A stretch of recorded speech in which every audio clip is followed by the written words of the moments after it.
I met my wife 7 years ago and have been in love with her from the day we met. We were married in August of 2010. 3 months later, we found out she was pregnant. We have a 275-year-old daughter, who is the absolute most amazing thing that ever happened to me. Before the baby, my wife was a bit of a nympho, at least to me. I was content with weekly activities. She was an every other night kind of person. After the birth of our daughter, it's like my wife's sex drive died, until January of this year, over 2 years later. I was lucky to get anything bi-monthly, and when we did, you could tell her heart just was not in it. I tried anything and everything I could think of. I did some self-reflection and decided I come off a bit abrasive/sarcastic a large amount of the time, so I cut that down and got back to the lovey-dovey stuff like when we were dating, and that seemed to make it even worse. I've always thought she's beautiful, that's never changed, and I've told her that. Starting this part of the story, I want to emphasize how far out of left field this next part came. I would have never guessed in a million years this was about to happen. While our marriage had some issues, I never thought this a possibility. In late January, I was working a 3 p.–11 p. shift at a hotel I work at, and she was going to take our daughter to the zoo around 6 p.m. When the zoo closed, I gave her a call to ask how it went, and I got no answer. I called 2 more times. We have terrible signal everywhere it seems. I just chalked it up to bad signal, no answer. I texted her, no response. Weird, since my daughter was with her, and it had been raining earlier that day. I started to panic a little, so I went to the Google Play Store, and they have a neat little function where you can track a phone by its GPS. I logged in so I could make sure she wasn't in a ditch somewhere. At first I thought it was a glitch, or possible I had selected my own phone and it was showing my coordinates, but just a little off because it said the phone I was tracking was 600 feet away.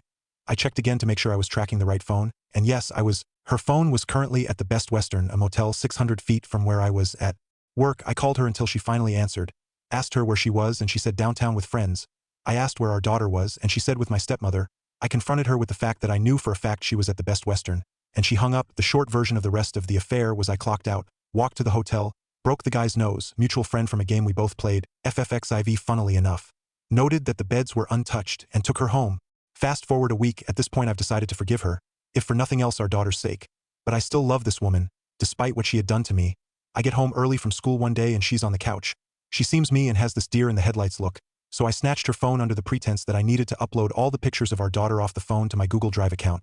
I ripped all the pics off the phone, did some, in my opinion, justified snooping, and didn't see anything, except a picture of her with a weird gold coin I'd never seen in her mouth with a quasi-sexy look on her face. It's hard to explain. Bedroom eyes? I confronted her about it, and apparently the guy she was talking to and her both had a thing for anime, and it was a gift he'd given her when they met. She was allegedly asking him if he wanted it back. I just kinda lumped this in with the affair and decided to squash it. It's not worth it to torture our daughter over that. So a month after that, she loses her job. Her parents, who live in California, we live in Florida, immediately invite her out for spring break for a week with our daughter, and want her to leave our daughter, only 5 years old at this point, with them for a month. I immediately shut that idea down. Not only am I not ready to trust her alone for a week in her hometown, old boyfriends and whatnot, the wood from the affair still very fresh, so I suspect everything. Not to mention a child that age does not need to be away from her parents for a month. After much arguing, I decide that suspecting her of betraying me every time she's out of my line of sight will ruin everything. So I tell her she can go 1 week, and she brings our daughter back with her. This turns into a shitstorm to end all shitstorms. She starts to talk about how she hates me and doesn't love me anymore and I'm too controlling, and that if I was really going to forgive her for the affair I'd never bring it up again. Admittedly, I probably would bring it up once a week or so if we got in an argument, which seemed to be almost daily over petty things. I shut down the entire trip idea, and now my in-laws hate me. I would get harassing phone calls from them, telling me I was a shitty husband and a bad father. Fast forward to 2 days ago, she finally got a job starting in 2 weeks. Things have calmed down. We're trying to make this work. We're now, as it stands, scheduled to start making weekly visits to a marriage counselor. I still told her I loved her every single day and meant it, but she has not said it back to me since the spring break trip incident, and I was willing to wait. We were back to holding hands and going for walks, staying up late together and just talking, and really just getting along great. I almost felt like she was going to say I love you again soon. I really did. Yesterday I went to sign into my email. I clicked in the field to get the drag down list to click my account, and a weird account pops up I've never seen before. With no saved password, my head instantly goes back to the affair and my head starts swimming, and I call her inside from playing with our daughter and ask her to sign into the account. After some coercing, she signs in, and it's full of malicious emails from her parents, her sending them Craigslist ads for apartments/houses nearby, asking them to put the deposit down so she can get her own place, and the cherry on top were emails to 2 attorneys asking how much a divorce runs, and what kind of proof she would have to create/produce to attempt sole custody, presumably so she could steal her away to California, leaving me here without her in Florida. For clarification, the most recent email was one in her sent box to an attorney asking about what all a separation entails and how much it costs versus a divorce, the oldest being March 20th. I don't know what to say. I'm just completely and utterly emotionally drained. I love this woman still, despite all of this, and all she can seem to do is stab me in the back. I would never, ever keep our daughter from her in a million years, even with all this backstabbing.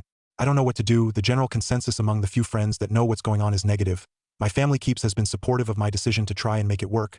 But when is enough enough? Even they're starting to roll out the stop being a doormat speech. Also, I don't know where to fit this in, but while I put 100% of my effort in to not argue in front of our daughter sometimes, the wife seemingly instigates it in front of her. And I think my daughter is starting to think of me as a bad guy. I don't yell when she's around, but the wife does. And my daughter, comprehending very little I hope, starts yelling nonsense at me and sometimes mimicking what she says. Caught woman I love with another man. Forgave her. She loses job soon after. Flip shit when I don't let her take daughter to California for a month to see her parents. Seemingly false recovery period. Find out 2 days ago she has secret email account that she's been using to plot to file for divorce, get her own place with her parents' money, talking bad about me to her parents, and asking attorneys how she can create evidence against me to get sole custody of our daughter. So I ask you, when is enough enough? Am I a fool to still want to make this work? Or do I just need to let her go? I get all misty-eyed just typing this. The thought of not seeing her and or my daughter every day is the most gut-wrenching feeling in the world, but so is waking up every day next to a woman who deep down I believe at this point does not love me,